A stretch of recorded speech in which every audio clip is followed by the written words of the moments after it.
এই যে মাহবুব কাকার দোকান। এখানে পাওয়া যায় হরেক রকম সবজি, ফল মাখানো।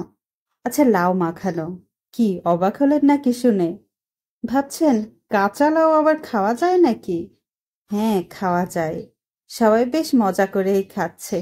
চলুন দেখে আসি কিভাবে বানায় এই লাউ মাখানো। লাউটা ধুয়ে খোসা ছাড়িয়ে নিচ্ছে।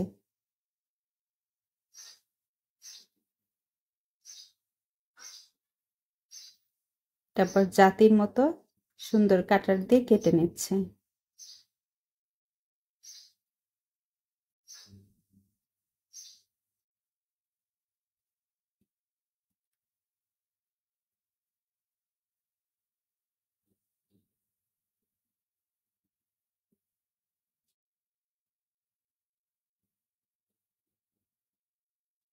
এই মগের ভিতরে লাউ কুচি করে কেটে সব ধরনের মশলা দিয়ে মাখিয়ে নেবে। আসলে লাউ তো স্বাধীন একটা সবজি। এর ভিতরে সব মশলা মাখানোর পরেই লাউটা হয়ে ওঠে সুস্বাদু। লাউ কুচি করা হয়ে গিয়েছে, এবার মরিচ কুচি করে নেবে।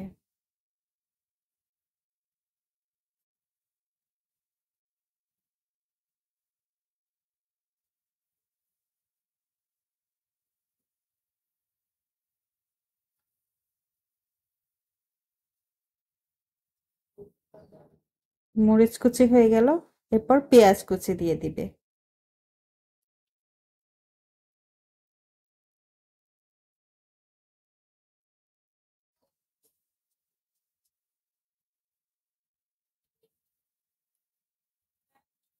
পেঁয়াজ মরিচ কুচি দেওয়া হয়ে গেল, এরপর চাট মশলা, তারপর ওনার ভাজা জিরার গুঁড়া আছে, এই যে এটা কাসুন্দি দিয়ে দিচ্ছে।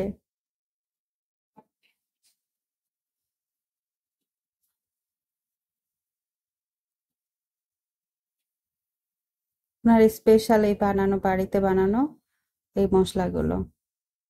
এরপর বিট লবণ, তেঁতুলের কাঠ, এরপরে মশলা, ঝাল মশলা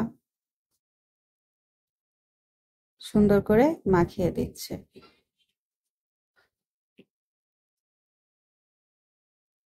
হয়ে গেল লাউ মাখানো। ওনার বানানো মশলাগুলো খুবই স্পেশাল, অনেক মজার। যে কোনো খাবারকে এই মশলাগুলো অতুলনীয় করে তুলবে। পেয়ারা মাখা, আনারস মাখা, কাঁচা আম, আমড়া সবই খুব ভালো লাগে এই মশলা দিয়ে।